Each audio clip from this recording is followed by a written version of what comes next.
Hello there. Thank you for staying with us and welcome to Face Off at channelstv.com. I'm Neota Ibe. Violence and thuggery have been a recurring decimal in Nigeria's polity. Indeed, some say where you do not see these things happening, then is it exactly an election? It is believed that some party supporters resort to violence as a means of expressing dissatisfaction with the outcome of elections conducted and the result, while others use it as an instrument of intimidation on their political opponent. The recent Rivers State March 19 rerun election is a case in study. But not just that, before Rivers State, there have been other elections where there have been violence. The exercise was reportedly marred by massive violence, and indeed, violence has caused some elections to be postponed, suspended, and as the case may be.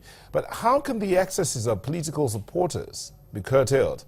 Are they acting on their own, or are the politicians instigating them to do or carry out these violent acts? What is the implication of electoral violence on the survival of democracy in Nigeria? Can this menace be curbed? Who bears the weight of violence committed? Who should be punished? Indeed, has anyone been prosecuted for electoral violence or electoral crimes?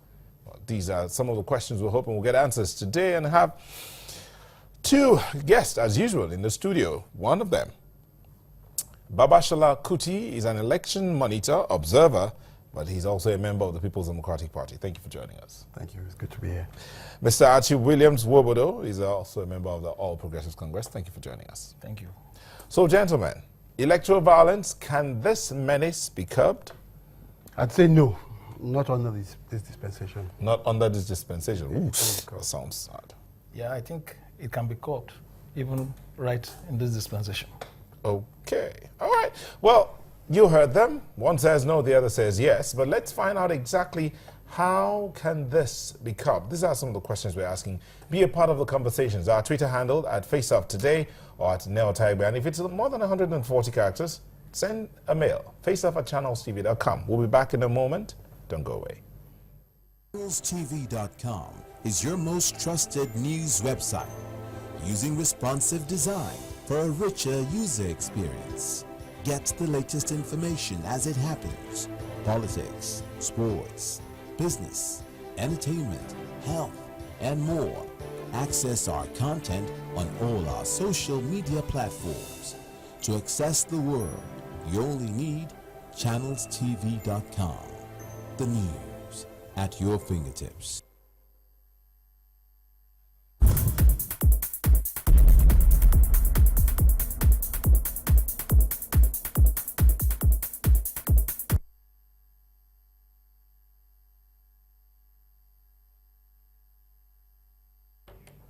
Welcome back. So, curbing electoral violence in Nigeria, that's what we're looking at. How can this menace be taken care of once and for all? One person says it's not possible, not in this dispensation, and the other says it is possible, it can be done even now. So how do we begin?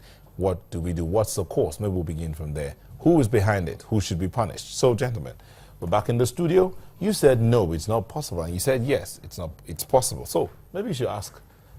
Let's find out why. Well, for me, if I were to be honest, I'd say you look at the body language of the leaders of the ruling party. You see the president has still not congratulated governors who have won the elections. First, the excuse was, I will congratulate them when they get to the Supreme Court. Wike has won the election in the Supreme Court. He still hasn't congratulated. The attitude of the heads of government determine also the pulse of the people under them. I think if there's not a good spirit of sportsmanship on show, then you find that it becomes a bit more difficult for people to accept defeat. I mean, I'd say President Jonathan did that really well. Even when PDP lost elections in states like Osun, he was the first to pick up the phone and call the people, even though the matter was under contention by his party members. I think that attitude will go at least a long way. And if we look at, I'm a systems analyst, but I've also analyzed these things. If you look at the violence perpetrated from 1999 till date, you will find out in times where the governments are a bit aggressive and very brutish about politics, you find that there's a lot of violence. The times of peace were during Yar'Adua and Jonathan. Go and check the records. And again, just 8 months or 9 months down the line, we're back to, politics is now war. Well, the list of the things. Actually, he was supposed to ask you a question, but he has Yeah, taken but, it away. So he just didn't, go ahead. but he didn't ask me any questions. So go ahead. Now, but the list of the things that anybody would want to accuse the president, the current president, is violence. Because if you look at the body language of the president, like he has said, it is body language geared towards the rule of law. Under the last administration, you saw what happened in Ekiti, where they used military to rig elections, to enforce election, but that's not happening now. But the question I like to ask him is, should a governor, merely because the president did not congratulate him, come out on stage to encourage violence in an election, to say all those who want to come and conduct election in Rivers State should first and foremost write their will? Should that be a proper thing for a governor to do? Was that what the governor did? Yes, the governor said that. The governor said that. Pure speculation. No, it's not speculation. I think it in is the not past speculation. we've also had APC leaders saying, I have a video of Oshiomhole saying that if anybody goes to elections to rig, you kill them there. We're not going to court. I have utterances from APC leaders saying, even from the president, saying that if anybody tries to stop you from defending your vote, you do them anyhow. So when you talk about these things, you've got to look at it from the perspective of who the leaders are. Which president said you do them anyhow? I have a video. No, you don't have any video. I have a video, and I'm saying that to you. It's all out there on YouTube. You can Google it. If you want, after the program, I'll send you the video. Before the 2015 general election. Before the 20 general 15 election, you saw the wife of the president, okay, but the former president, come out on TV to say anybody says APC, stone them. Let's go back a little bit. Election violence did not begin now. Yes, not now. Yeah. It's going way back.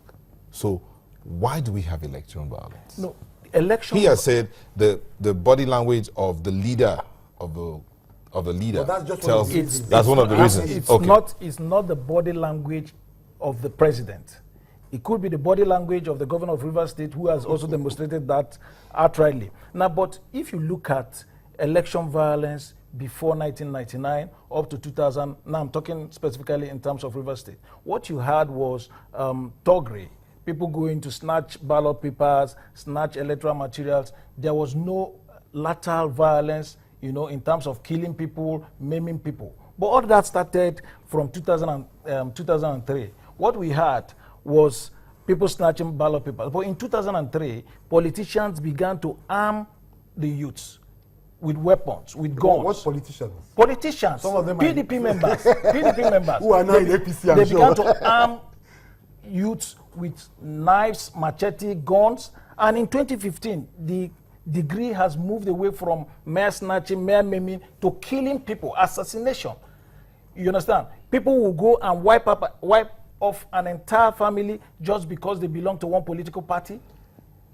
Well, in 2015, one of your colleagues suffered it when he came to Okreka for campaign. He sustained an injury. Should that be the case in a civilized society?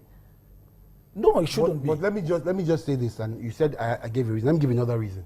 Another reason is that you will never see Lionel Messi take the ball and run out of the field when his team is leading 8-0. The people that are likely to promote violence are people that are going to lose the elections.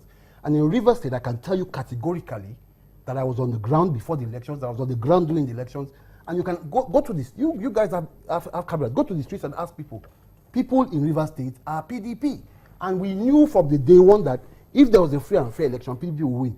Why would we, who we know? So who shot at APC members? Which APC members were shot at? Who shot at soldiers. Let him talk. He's talking about soldiers. He's talking about soldiers. Well, I put it to him here that I have a video again, and this is one of the things we did. I'm a member of the strategy team of the PDP. So we said we were going to monitor these elections and remove that myth that PDP is a violent party.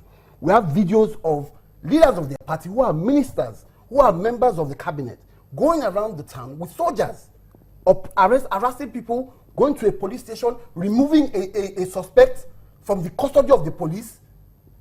It's never been done. The level of impunity. And if you tell me, if you are a Rivers person who say you have voted for one party, let me even say you voted for Labour Party, for argument's sake, let's not say PDP, and you see all these kind of things happening, would you not be angry? People, I know of a lady who is a lawyer who went to vote in the polls, and she rang me. I have a text message still now. She said to me, can you imagine at 2:30, nobody is here to give us votes. Then a group of policemen came one set of policemen on one side, another. They started fighting. And in the fighting, the people that came to vote had to run away. Is that how to run a country? And you tell me that they are not promoting violence? Well, let me answer the question. Let me answer the question as to what the possible reasons why people go into election violence. The possible why people go into election violence is either because they want to remain in power at all costs, because they see it as a do-or-die affair, and that is exactly what, like you said, it's only a political party that knows that it cannot win a free and fair election that indulges in violence, and that is exactly what the current government of Rivers State has done. But you know what? Guess what? In Kogi, where we lost, there was no violence. In Kogi, the only time there was violence was when the two factions of APC were arguing about who was the rightful candidate. In Kogi, where you lost, just hold on. In Kogi, where you lost, there was no violence because the APC people did not see it as a do-or-die affair. The APC people were calling each other and shooting. And shooting. There was no shooting. There was no shooting amongst the APC people. Who are those? Who are those being killed in River State? The question is, who are those being killed? You saw before the Supreme Court judgment. You saw. One second. Yes, yeah. He said something about Kogi State. Yes. Exactly. Moved back to River State. Let's and also went to Bayelsa. He said in Kogi State, it was the APC people that were fighting amongst themselves. That's totally not true. APC people were agitated over who is the actual candidate, and they went to court. They went to court. Shooting. There was no fighting. There was shooting. Because the APC candidate did not see it as a do-or-die affair that he must get into power at all costs. But if you look at the antecedents of the present government that we have in River State, even from the moment he got into judgment, he said during his Thanksgiving, he said, look, thank God that he won the election, but because if he hadn't won, more blood would have been shed in River State. Because he knows that the people who are going to lose the election, the people who have no political value in River State will rather than see another party emerge. They want even the president. How many? Even the president of this country is quoted as having said that he will revisit the River State issue. The president is from Katsina. What is the president's business with an election issue? Is he a Supreme Court? Why would you say what is the president's business? He has no business. He's a chief security officer of the country. Yes, but in fact, the president cannot decide on his own that an election was not free and fair. It's not visible. That has been left to the court. All right, gentlemen, let's be civil here. Let's be civil. The president said he will be revisited. Did he say he will revisit it himself? Revisited by who? No, hold on. Did he say he will revisit it himself? Is that what you heard him say? Excuse me, we already have a law that has put in place a process for reviewing an election. All right, fine, no problem. Let's correct this point. The president didn't say he was going to revisit the judgment of the Supreme Court or what the Supreme Court has decided. No. Okay. The president said he's going to revisit the issue of violence in River State. And as the chief security officer of this nation, he owes every citizen a duty to protect lives and property. And if people are being slaughtered in River State like fowls, like chickens, then the president has to do something. That he would apply the same level of concern for that to people. Where 300 people were slaughtered and not River State where there's oil. Where there's oil. Yes. I wish he would do that for Agatu, where 300 people were slaughtered. He will certainly. I want to hear his voice saying the same kind of thing. Certainly, the president will do that for Agatu. We are waiting. Okay. But if you look at the way people are being killed in River State, it is something that every right-thinking citizen of this country should condemn.